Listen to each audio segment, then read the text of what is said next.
Welcome to session 5. In this session, we'll be breaking these things down into 3 subsessions that include metrics and artificial intelligence, the anatomy of technology and supply chain, and robotics and process automation. Within these subsessions, we'll also be exploring data, big data, and data analytics, advanced and emerging technologies such as artificial intelligence, blockchain, the Internet of Things, and how robotic process automation can optimize workflows while reducing risk.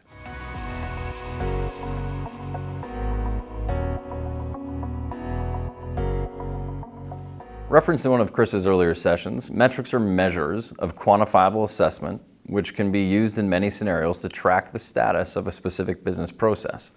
As we've already discussed, key performance indicators and extent, it should be understood that metrics and KPIs are closely linked. However, KPIs should be looked at as assistance to help define a strategy and clear focus, while metrics are a measure that still add value to your organization but are not essential. In other words, KPIs track whether you hit objectives, while metrics focus on the tracking of processes. Performance metrics aren't much different from regular metrics, which is a key being that performance metrics have a more specialized function, more representative of an organization's actions, abilities, and overall quality, and can focus on sales, profit, or returns on investment.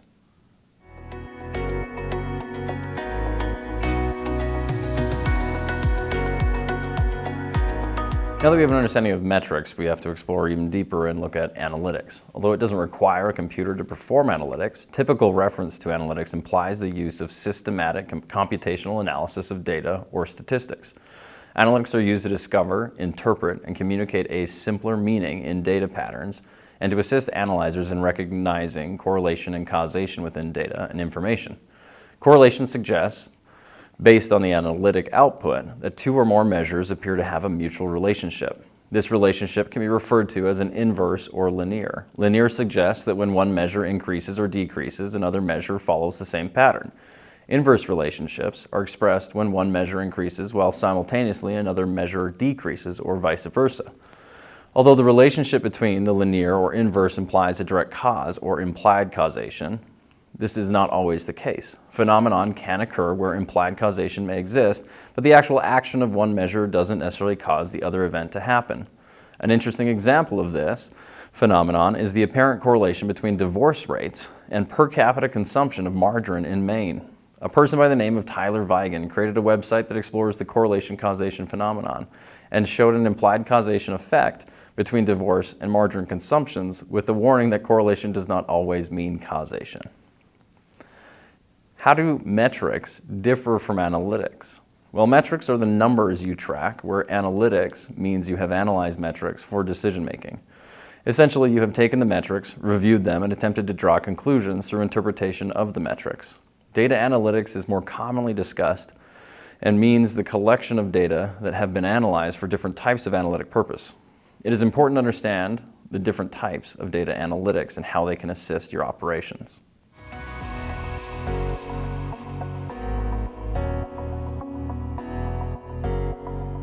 Exploring the various types of analytics will help your company decide which type to implement and how they can best and most effectively assist your operations. Descriptive analytics utilizes historical data to better understand what has happened in a business. This could be summarizing past events such as sales and operation data or marketing campaign impacts on the business. Diagnostic, on the other hand, examines data to better understand why it happened. This requires the use of data techniques such as data discovery, drill-down methods, mining, and correlation exploration. Predictive analytics uses a variety of statistical techniques and predictive modeling to analyze current and historical facts to make predictions around what will happen in the future. Prescriptive analytics helps a business create a course of action, or more simply, what to do about it, depending on what it is. Prescriptive analytics incorporates predictive analytics and then takes it a step further. Prescriptive can take predictive analytics from just predictions to also suggesting decisions and potential effects of various kinds of decisions.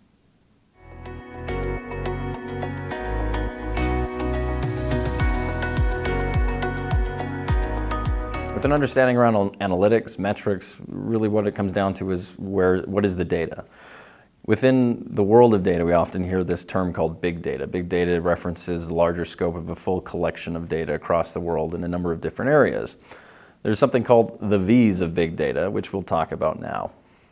One of the first of the V's is volume. Volume refers to the total amount of data that is being collected. So I'll give you an example and to draw some perspective. It was anticipated in 2020 that our worldwide total collected data was the equivalent of 59 zettabytes. For most of us, we've never even heard the term zettabytes before, and it would be hard to even start to quantify what that looks like. To draw a comparison or a perspective, we can take the consideration of a megabyte. Many of us have experience buying SanDisk SD cards with 54 megabyte availability. But to put that into perspective, a single megabyte would be the equivalent of a moderate picture that's been saved on your computer. Not a high quality, but kind of a moderate quality picture.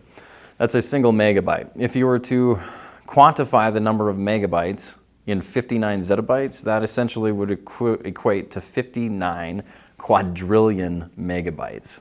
To take that a step further, if you were to attempt to count to 59 quadrillion, it would effectively take you 11.8 billion years to achieve that. Variety refers to the type of data being collected. This will include captured, unstructured, and captured structured data. To give an analogy around variety and unstructured versus structured, unstructured would be almost like opening up a puzzle box and seeing all the pieces there. All the pieces are there and they're available. However, it requires you to put them together to start to draw more of an insight from what is being collected. Once something's captured and is in structure, that would be the equivalent of that puzzle being completed so that you can draw conclusions from the visuals on that puzzle without any gaps. You can understand the importance of data management and making sure that you have your full data strategy connected, as when developing or building puzzles, if you have missing pieces, it can detract from and create disconnects in what you're actually seeing. So it's important to understand the different varieties. Velocity refers to the speed of data, how quickly it's being created, and the complexities that come along with a lack of data processing power. Technologies like 5G and quantum computing seek to alleviate some of the issues that can arise by high-velocity data creation and processing. Veracity refers to the level at which data can be trusted. Trust in data can include considerations of the origin of the data, whether the data was collected by a human or a sensor, and under what conditions the data was captured. If data cannot be trusted, it shouldn't be used to perform analytics, as it will show false positives or negatives and lead your organization to making the wrong decisions. Value is a massive consideration when looking at data and data strategy. Value refers to the worth of the data. Almost any data can be captured with the right method, but does the cost to collect, organize, and store the data create additional value? Not considering the potential return on investment may lead your organization to collect and store data that does nothing more than cost you money. Value is an important consideration during the planning and execution of a business's data strategy. Prioritization of data capture should correlate to value creation. Lastly, variability. This refers to the different uses and formats of data. Data can take many forms, and the format in which data is collected can make or break a company's data strategy.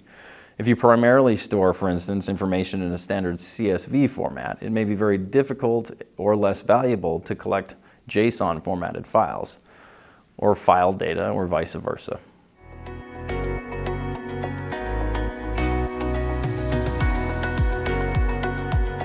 Now that we understand some of the metrics and the data analytics and some of the considerations of big data, we now can move on to the discussion around artificial intelligence. Artificial intelligence is the use of complex analysis to derive insights and mimic intelligence often only shown by humans and other animals. As we talked about, diagnostic, prescriptive, predictive, and the other types of analytics, these essentially are also utilized within artificial intelligence. This also means artificial intelligence is a major disruptor to process management and can improve the entire system in significant ways through decision automation.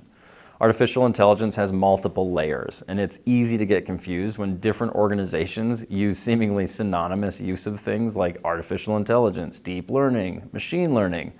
It is important to differentiate that AI has a hierarchy, and the methods employed to carry out different AI functions are different. An easy way to think about it is to consider that all machine learning is also deep learning and artificial intelligence. However, not all artificial intelligence and deep learning is considered machine learning. Equally, all deep learning is considered artificial intelligence, but not all deep learning is considered machine learning. There is a hierarchy that we must recognize and manage.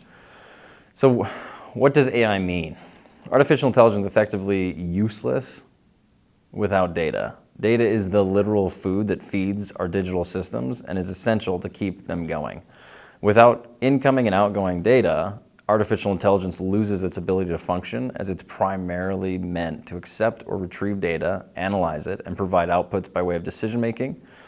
So this means that no data means no decisions. To draw a metaphor, it's the understanding if you were to take a newborn child and put it in a room where there was numerous stimulus, sounds and motion and temperature, that baby wouldn't have the necessary data in mind to protect itself, to recognize the stimulus, and to make decisions based on those things.